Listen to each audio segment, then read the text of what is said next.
গতকাল রাতটা যেন এক বিভীষিকা হয়েছিল ঢাকাবাসীদের জন্য। কখনো ধানমন্ডির শঙ্কর, কখনো বনশ্রী, কখনো বা গোরান। একের পর এক আসতে থাকে এসব বিভীষিকার খবর আসে ঢাবি থেকে বিক্ষোভের, এবং সর্বশেষ সবাইকে অবাক করে রাত ৩টায় সংবাদ সম্মেলন করেন স্বরাষ্ট্র উপদেষ্টা। তিনি কি পদত্যাগের ঘোষণা দেবেন? না, বললেন নজরদারির কথা, সাথে করা হুঁশিয়ারিও দিয়েছেন।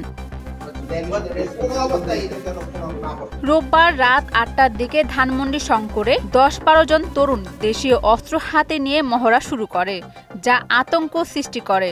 স্থানীয়রা মসজিদের মাইকে ঘোষণা করেন মহল্লায় ডাকাত দল প্রবেশ করেছে, এবং দোকানদাররা দ্রুত দোকান বন্ধ করে নিরাপদ স্থানে চলে যান। ওই দলটি মাত্র ৫ থেকে ১০ মিনিট এলাকায় অবস্থান করে চলে যায়। সামাজিক যোগাযোগ মাধ্যমে ভিডিও ছড়িয়ে পড়লে এলাকাবাসী পুলিশের সাহায্য চায়, তবে এই ঘটনায় কোনো হতাহতের খবর পাওয়া যায়নি। ডিএমপি সহকারী police commissioner Shah Mostafa CCTV দেখে জানান, তরুণরা হাঁটাহাঁটি করছিল এবং তাদের হাতে কোনো অস্ত্র ছিল না।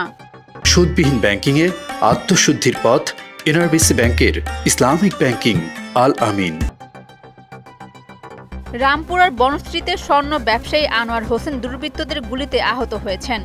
রোববার রাত 10:30টার দিকে বাসার সামনে তাকে গুলি করে ২০০ ভরি স্বর্ণ ও ১ লাখ টাকা ছিনিয়ে নেওয়া হয়। প্রত্যক্ষদর্শীদের মোবাইলে ধারণ করা ভিডিওতে দেখা যায় ৩ জন মোটরসাইকেল আরোহী আনোয়ারকে ঘিরে ধরে ব্যাগ ছিনিয়ে নেওয়ার চেষ্টা করে। তিনি বাধা দিলে তাকে গুলি করে পালিয়ে যায়। আনোয়ারকে ঢাকা মেডিকেল কলেজ হাসপাতালে ভর্তি করা হয়েছে। তার শরীরে 4টি গুলির চিহ্ন ও 6টি ধারালো অস্ত্রের আঘাত রয়েছে। ওসি আতাউর রহমান আস জানান, ঘটনাটি পূর্ব পরিকল্পিত বলে মনে করছেন তারা। ওসি আতাউর রহমান জানিয়েছেন, ঘটনাটি পূর্ব পরিকল্পিত বলে মনে করছেন তারা। এই ঘটনায় মোট 7 জন সরাসরি জড়িত। তাদের শনাক্ত করা হয়েছে, তাদের ধরার চেষ্টা চলছে। বনশ্রী ও মোহাম্মদপুরে দুর্ধর্ষ ছিনতাইয়ের ঘটনায় রাত 1:10 হল ছেড়ে রাস্তায় নামেন ঢাকা বিশ্ববিদ্যালয়ের শিক্ষার্থীরা। রাজু ভাস্কর্যের সামনে সারা দেশে ধর্ষণ, ছিনতাই ও ডাকাতির প্রতিবাদে তারা বিক্ষোভ করেন এবং স্বরাষ্ট্র উপদেষ্টার পদত্যাগ দাবি করেন। শিক্ষার্থীরা জুলাইয়ের রক্তের দাম চাই, নিরাপদ দেশ চাই, জাহাঙ্গীরের পদত্যাগ চাই সহ নানা স্লোগান দেন। তারা বলেন, সাম্প্রতিক অপরাধ দমনের প্রশাসনের ব্যর্থতা স্পষ্ট। মানুষ আতঙ্কে আছে, বাসা থেকে বের হতে নিরাপদ বোধ করছে না। নিরাপত্তা নিশ্চিত করতে না পারায় স্বরাষ্ট্র উপদেষ্টাকে পদত্যাগ করতে হবে বলে তারা দাবি জানান। গতকাল রাত ৩টায় বারিধারার ডিওএইচএসে নিজ বাসায় সংবাদ সম্মেলন করেন স্বরাষ্ট্র উপদেষ্টা মোহাম্মদ জাহাঙ্গীর আলম। তিনি অভিযোগ করেন, আওয়ামী লীগের দোসররা দেশকে অস্থিতিশীল করতে বিলুপ্ত অর্থ ব্যবহার করছে। তিনি অভিযোগ করেন, আওয়ামী লীগের দোসররা দেশকে অস্থিতিশীল করে তুলতে বিপুল অর্থ ব্যবহার করছে, যা সরকার প্রতিহত করবে।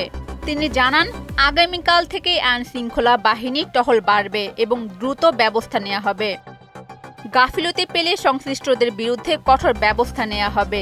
আওয়ামী লীগের বিরুদ্ধে কঠোর ব্যবস্থা নেওয়ার ঘোষণা দিয়েছেন তিনি বলেন, যারা এই কাজ করেছেন তাদের ঘুম হারাম করে দেব। পদত্যাগের দাবির বিষয়ে তিনি বলেন, আইন শৃঙ্খলা পরিস্থিতির উন্নতি হলে পদত্যাগের প্রশ্ন আসে না। তিনি আশ্বাস দেন, জনগণ দ্রুত ইতিবাচক পরিবর্তন দেখতে পাবে। অরেঞ্জ সুলতানা, মোহনা ডিজিটাল।